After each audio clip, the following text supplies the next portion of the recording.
Welcome to the second season of Murder in 20 podcast, where I, Bobby Stevens, am your host with a new episode every Wednesday. If you're a serious fan of true crime and love listening to podcasts, but don't want all that small talk, you've come to the right place. We get right to the facts. Murder in 20 episodes are concise and complete in 20 minutes. Less talk and more true crime. Be sure to like, share, and follow to learn about upcoming episodes. Thanks for tuning in. Now let's get to this week's episode.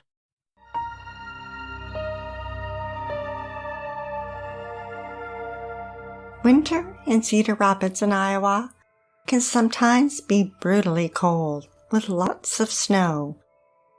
By December, the temperature in this small city can dip down to 33 degrees Fahrenheit. Michelle Martinko was born in 1961. Her mother had numerous miscarriages, and Michelle was their miracle baby. Raised by her loving parents, Janet and Albert, Michelle grew up with her doting older sister, Janelle. Although 12 years apart, they were close, and Michelle was the flower girl at her wedding. Michelle had lots of interests. She sang and acted in plays.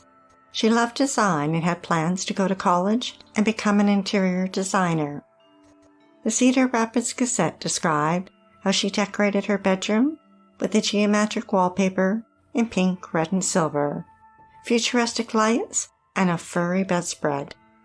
Outside hung a sign declaring, "Michelle's Room." Although her mother didn't particularly care for how her room was decorated, she admired her creative spirit. When she was 12, Michelle was diagnosed with scoliosis, which is where the spine curves. She wore a brace from her neck to her hips. It was a difficult period for Michelle, but fortunately, after a couple years, she no longer needed the brace. She felt free and spread her wings. Farrah Fawcett was a pin-up poster girl in the mid-70s with her long blonde hair layered and feathered back. Michelle had long blonde hair and adopted the hairstyle. She had flourished into a beautiful young woman with flawless skin and glowing chubby cheeks.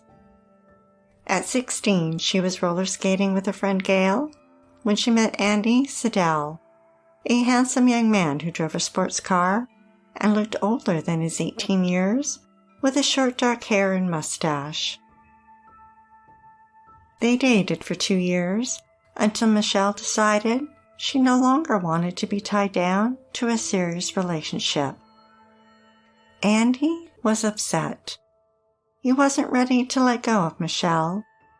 He constantly wanted to know where she was and talked to her friends to try and find out, and asking if she was dating anyone. And in fact, she was. She'd started dating Mike Wyrick. It was December 19th, 1979, and the stores were busy with Christmas shoppers. Michelle attended an annual banquet at a hotel. She dressed up for the evening with a black dress with spaghetti straps. The bodice was tight-fitting with a skirt that flared out. She wrapped a matching black scarf around her neck, and even though it was winter, she wore pantyhose and open-toed, high-heeled shoes. She paired it with a brown leather purse and a brown and white fur jacket. The event ended at 7 p.m., and afterwards she had plans to visit the new Westdale Mall to pick up a coat her mother had put on layaway for her. She asked some friends if they'd like to go with her, but they weren't interested. Michelle drove the family's tan-colored four-door Buick to the mall. In the cold winter night, she parked by the JCPenney store. Working in retail, she was trained to leave the closed parking spots for the customers and park closer to the back, far from the overhead lights. She had $180 in cash in her purse to buy a coat, but changed her mind. CBC News reported that she did some shopping and went from store to store visiting friends and acquaintances, including Tracy Price, who spotted the cash and told Michelle to put it away and not let anyone see it. The stores were closing at 9 p.m., just as Michelle headed to her car. She had to get home and study for an exam. It was dark out as she walked across the parking lot. She opened the rear door and threw her shopping bags onto the back seat, then unlocked the driver's door and got behind the wheel. She put the key in the ignition. The engine fired up as the heater blew on to the windows. She waited for them to defrost. Then she reached for the gear shift on the steering column to slide it from park to drive, when all of a sudden, the door flew open. 25-year-old Jerry Burns was watching Michelle. He slipped on rubber gloves and reached for the door handle. He reached in and tried to grab Michelle. She immediately resisted. Jerry stabbed Michelle. She didn't back down and continued to fight him off with her hands. Jerry didn't stop until he stabbed her 29 times in the head and chest. Michelle died at 18. Her body lay on the front seat as Jerry disappeared into the shadows. He returned to his home, his wife, and children, and pretended it never happened. When Michelle wasn't home by 10 p.m., her mother became worried and started calling her friends, while her father went out looking for her. After 3 agonizing hours, Albert called the police and reported their daughter missing. At 4 a.m., police discovered the car, drenched in blood, and Michelle on the front seat. One of the detectives working that night was Harvey Denlinger. In his career, he had never seen anyone so viciously stabbed. The police investigation determined that she had not been robbed, nor was she sexually assaulted. Her killer had left no evidence, no fingerprints, no hairs or fibers, no murder weapon, and no clues as to his identity.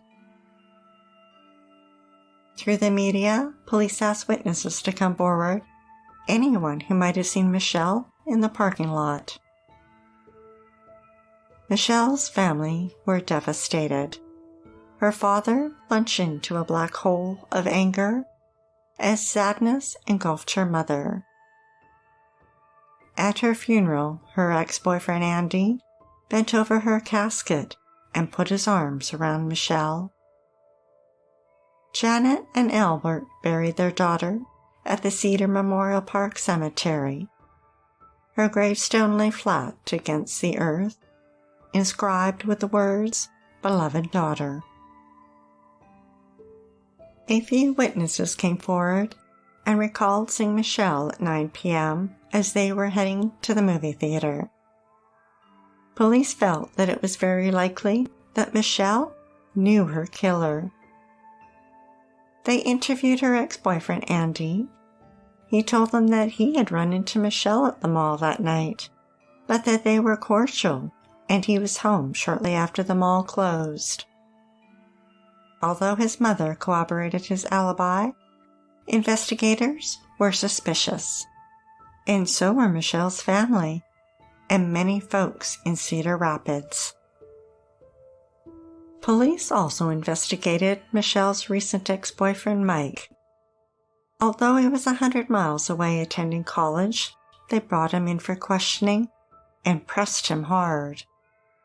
At one point, trying to get him to crack, they placed the crime scene photos in front of him, a vision he'll never forget. A $10,000 reward was offered, but only generated 2 phone calls. They used hypnotism on witnesses to help their memories and brought in psychics.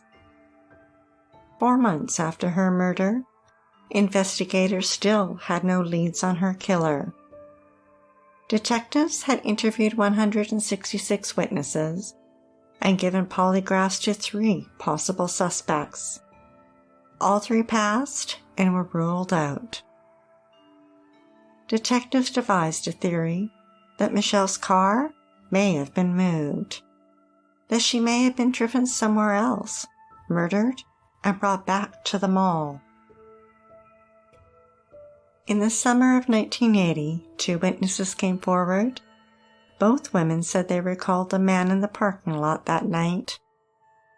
They went under hypnosis and a sketch was drawn of a man in his late teens or early 20s with brown eyes and curly brown hair.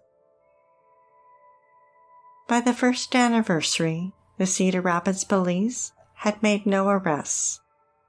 More than 800 people had been interviewed. They vowed that her murder case would remain open until her killer was caught. 2 years after they lost Michelle, her father had a stroke brought on by the stress of his daughter's brutal and sudden death. Her mother Janet wasn't coping well either. She didn't sleep much and often fantasized that it was all a bad dream and that Michelle would walk back through the door. She kept the house neat and tidy and sat by the window, waiting for that day. She could still hear her voice. Then reality would come crashing back, and she would visit Michelle's grave. Christmas every year was hard. For Michelle's parents, it opened the floodgates of hurt and pain. For the detectives who worked her case, it reminded them that it was still unsolved. No one ever forgot Michelle. In the summer of 1995, Michelle's father Albert passed away, and he too was buried at the Cedar Memorial Park Cemetery. 3 years later, her mother Janet joined her daughter and husband. In 1999, a memorial ad in the local newspaper stated, "20 years ago today, someone took your life away. Never a December goes by without thoughts of you, with a prayer that your killer never rests." In 2004, Michelle's fur coat was sent to a lab for analysis, with the hope that they would find evidence using new techniques. Sadly, they did not. By 2005, Detective Doug Larison was in charge of her case. Years earlier, he had gone to school with Michelle, and he felt a responsibility to solve it. When he examined Michelle's case file, he discovered that another detective had sent a blood sample taken from the car's gearshift for testing, and that when the report came back, it was put in the file, but no one ever looked at it. That is, until he pulled it out. It revealed that the blood sample contained male DNA. That prompted Doug to look into what other evidence was stored away. He found Michelle's dress and sent it for testing. The test came back and revealed that a spot of blood on her dress contained a full DNA profile, and that the DNA matched the one found on the gearshift. Doug sent the DNA evidence to the CODIS database, hoping for a hit. But it turned out that Jerry Burns had never been arrested. Now, investigators had to find a needle in a huge haystack in Iowa. So Doug went back to the suspect list and tracked down Michelle's ex-boyfriend Andy. For 27 years, the people of Cedar Rapids thought he was her killer. Now was his chance to prove them wrong. He agreed to submit his DNA. He was not a match. Neither were the other 99 people that detectives gathered DNA from, including her ex-boyfriend Mike. 10 years went by, and Doug was no closer to finding who the DNA belonged to, who killed Michelle. So in 2015, he asked his supervisors to bring in someone to help. That person was Detective Matt Denlinger. His father, Harvey, was one of the original detectives on the case 36 years earlier. Matt looked at the case with fresh eyes and wondered how they could use the DNA to get more information on the killer. He heard about Parabon Nanolabs in Virginia and their snapshot phenotyping technique. Using the suspect's DNA, they put a face to it. He was likely a white male with blonde hair and blue eyes. The Des Moines Register reported that the Cedar Rapids police chief believed that the new images would provide the information they needed to solve the case. But Matt discovered there were a lot of blonde, blue-eyed men in Cedar Rapids. Hundreds of tips poured in. It would take years to investigate them all. Then in the spring of 2018, fate stepped in. Joseph D'Angelo, the Golden State Killer, was arrested. His crimes of burglary, kidnapping, rape, and murder spanned a dozen years. He was finally caught using genetic genealogy and a public database called GEDmatch, where people voluntarily provided their DNA to trace their ancestors. Investigators were able to track down his distant relatives, which eventually led them to Joseph. This gave Matt an idea. He contacted Parabon again and asked if they could do that with the DNA sample that he'd already given them. They ran the sample and within a few months got back to Matt with the results. Parabon had discovered a relative of Michelle's killer, Randy Jennings, in Vancouver, Washington. She was a second cousin, once removed. Matt traced Brandy's family tree using birth and death records and even managed to convince some of her relatives to provide their DNA. Then he contacted Parabon again and asked for their help. They narrowed it down to 3 possibilities. 3 brothers living in Iowa: Donald, Kenneth, and Jerry Burns. Matt learned that they were all still alive. He and his team covertly got a DNA sample from each of them. From the 2 brothers, they collected a used straw, and from the third, a discarded toothbrush. Donald and Kenneth were not a match. Jerry, on the other hand, was an exact match. Matt tracked down Jerry to his business, an hour away in Manchester. He picked a very special day to interview him, December 19, 2018. Exactly 39 years since Michelle's murder.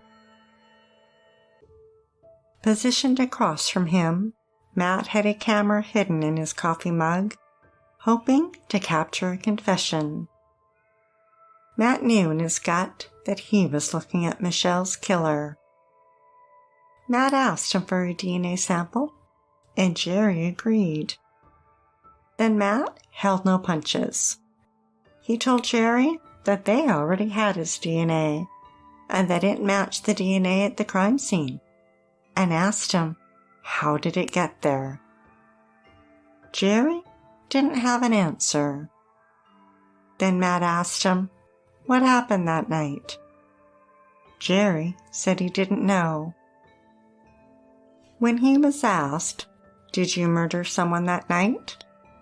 Jerry didn't say no. He didn't say yes. Instead, he answered, test the DNA. 64-year-old Jerry was arrested and charged with first-degree murder. He pled not guilty and claimed he did not murder Michelle.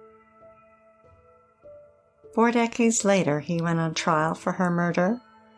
Several of Michelle's friends testified, including her ex-boyfriends Andy and Mike.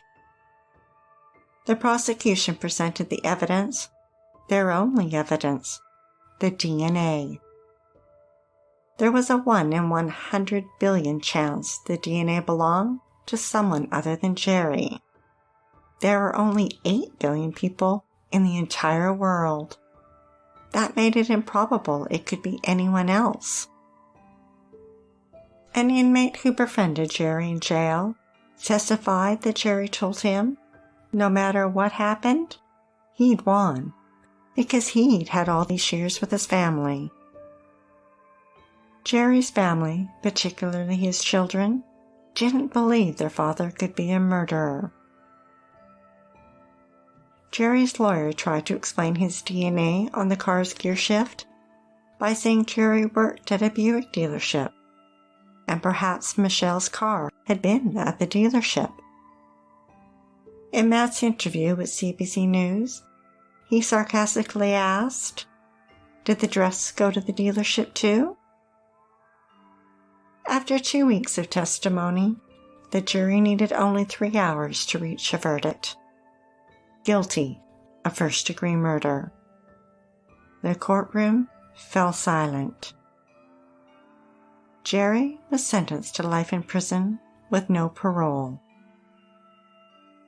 5 years after Michelle's murder, her mother told the Cedar Rapids Gazette that when she saw her daughter's body at the hospital, she expected to see a look of torture on her face, but instead, she saw a peaceful look and said, "That makes me think she must be in a very nice place."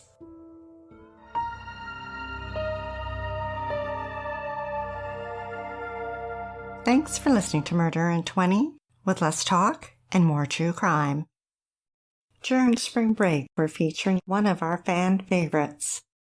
Be sure to tune in next Wednesday for the episode of Mackenzie Cowell and the Beauty School Murder. Mackenzie suffered a brutal and violent death. A beautiful, bright, strong 17-year-old high school senior when she disappeared. A classmate pled guilty. Now he says he's innocent. We'd like to acknowledge Purple Planet for use of their music, sound effects from Fastlane Studios, and our many editorial sources who were listed on our website. If you're dying to hear more, past episodes of Murder in 20 are available for free at murderin20.com and on all major podcast platforms. Be sure to like, share, and follow us to learn about upcoming episodes every Wednesday. And feel free to leave a 5-star review on any one of them or all of them. We're not shy. Stay safe, sleep with the lights on, and don't play with strangers.